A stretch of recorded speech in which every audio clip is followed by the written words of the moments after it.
Hello, this is Richie, Bullets and Broadheads. This video is going to be really nice. I think you guys are going to like this one. This is tips on buying a used gun. Now, used revolvers is a great buy. There's very little can go wrong with a revolver, but there are things you want to look for when you buy a used revolver. One, make sure this opens no problem freely, the cylinder. Make sure the ejector is working nice and smooth. Make sure the double, single is working.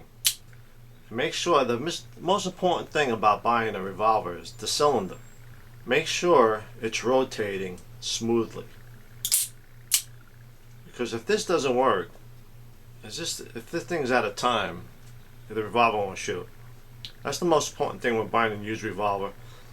I mean, it's, very little you got to look at. The overall care, the wear. And one tool you want to bring is a little bore light. Always check to see how it is. Always take a peek inside the barrel. If it's dirty, I want to buy it. You know why? That guy didn't take care of his guns. If he's trading in a gun and not bothering cleaning it, he didn't maintain it. Check inside here, the cylinder. Be sure it is all clean. Nothing rough edges, everything's smooth. And that's it for a revolver. Pretty straightforward and basic. Now when you buy a used auto, like this Glock 19, certain things you want to do. You want to rack the slide. You want to put a mag in. Make sure it holds back. Again, check the barrel. Look inside. Make sure everything's nice and clean. Okay? That's really important. The guy didn't maintain his guns. I want to buy it. Slide release. Make sure that's working nice. Mag eject. Now, here's a little tip I'm going to give you guys when you buy a used gun.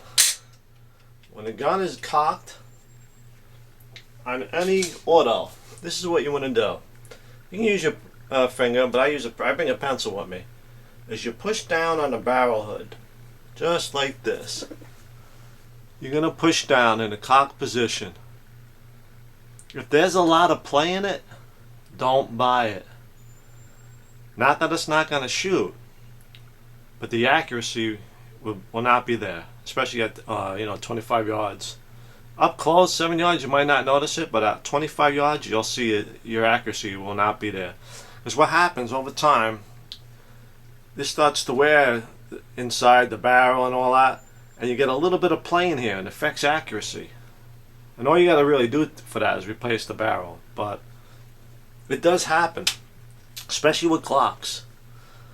Like you get some cop trade-ins. We did a lot of shooting. If there's a lot of play in this, I want to buy it. Unless you want to replace the barrel. But if this is your first gun, don't buy it. It's not worth it. So that's one little tip when you buy a used Glock or a lot of the other striker fire guns. Just press in the cock position. Press down on the barrel hood. See how much play is in there. If there's a lot of play, you're gonna probably have to replace the barrel. I mean, because it's broken in very good. Obviously, but I would avoid it. And if you're buying a new gun, if there's 3 Glock 19s or whatever, look at all of them. Say, can I see that one, that one, and that one? You may look at it like, well, Glock 19 is a Glock 19. Not necessarily. Buy the tightest fitting. Because over time, this does wear a little bit, and you do get a little play, and it takes thousands of rounds, but it will happen. Where eventually you might have to replace your barrel. That's all. That's a little tip in buying a used gun. Make sure everything's worked, mag release, the whole back. Now, this is my 1911 Smith & Wesson. Sweet gun, eh? Same thing, basically. Make sure the mag works. Pack it back. Make sure it stays open. Make sure the slide is nice and smooth. Buying a used 1911, you can get some good deals out there. They're expensive, but you can get some good deals. Make sure the safety works. In the cock position, pull the trigger. It shouldn't fire. Lift up the safety. It shouldn't fire. With the safety up, have a good grip. It shouldn't fire. Then ask always to dry fire a gun, especially 1911s. There's nothing wrong with dry fire in a 1911, by the way. And then dry fire it. Now, if a gun store owner will not let you dry fire a used gun, don't buy it. Simple as that. There's nothing wrong with dry firing. People get crazy with dry firing a gun. There's nothing wrong with it, especially Glocks. You have to dry fire it to strip it. So buying a used gun can be scary, especially if it's your first gun. But just check everything over. Make sure the safeties work. If you're buying a 19, rack the slide. You want it nice and smooth. You want everything to be functional. And again, there's nothing wrong with dry firing 1911s. People with the 1911s go crazy. Dry fire it. Ask the guy. Don't just dry fire any gun. Just ask permission. Point the gun in a safe direction and then dry fire it. Okay? Pete from the Armory channel has a good video on gun store etiquette, what to do and what not to do. If you're unsure of something, just ask the guy before you do it. Simple as that. These guys get a little nuts. Now, the gun store I go to, they know me quite well. You know, I bought several guns through them. Ask for a warranty on a used gun. Like a week, 10 days, so you can take it to the range. Put some rounds through it. Make sure everything's functional. Because you never know. Something could be wrong. I mean, gun shop owners, usually good people. And they'll let you, if they, they'll let you test fire it. Give you a week to bring it back. If there's something wrong, hopefully they'll fix it or do whatever they can to reimburse you. And if you're buying at a range, a gun on a range, ask to fire it before you buy it. Just say, listen, I'm really interested in this 1911. I'd like to buy it, but you mind if I fire 5 rounds to it? And if they say no, don't buy it. I mean, there's nothing wrong, Put a magazine, 3-5 rounds, fire it. See what it feels to you and what you like, There's nothing wrong with asking for a warranty.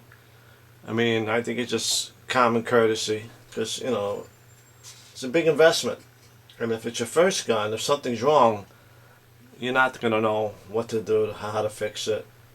So again, little tip with the cock in the cock position, rack the slide, press down on the barrel hood. Buy the tightest one. The tightest one. 1911 should be tight all the time, by the way. But that's a big tip I can give you.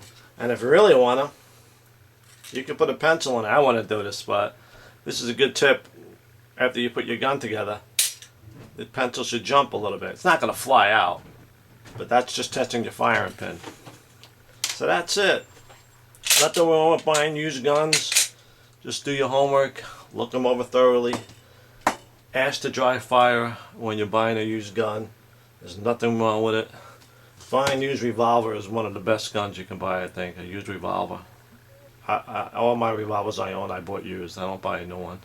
Great deals on used revolvers. 1911s, it could be a little bit more complicated, but give a thorough check out of a 1911. Make sure all the safeties work. Dry fire it, especially used. There's nothing wrong with dry firing 1911s. And Glocks especially, you get a lot of police trade-ins, you see a lot of used ones. Rack the slide, press down on the barrel hood. Make sure everything's functional, mag. And that's it. So I hope that helped you if you're going to go out and buy a used gun. Bring a bore light. Great tool for buying used guns. Make sure the gun's been maintained and clean. Alright? If the gun's dirty when I look at it, I put it right back. I don't even look at it. If he didn't take care of it, that there could be something wrong. Alright? Over and out. Hope you like this vid on buying a used gun.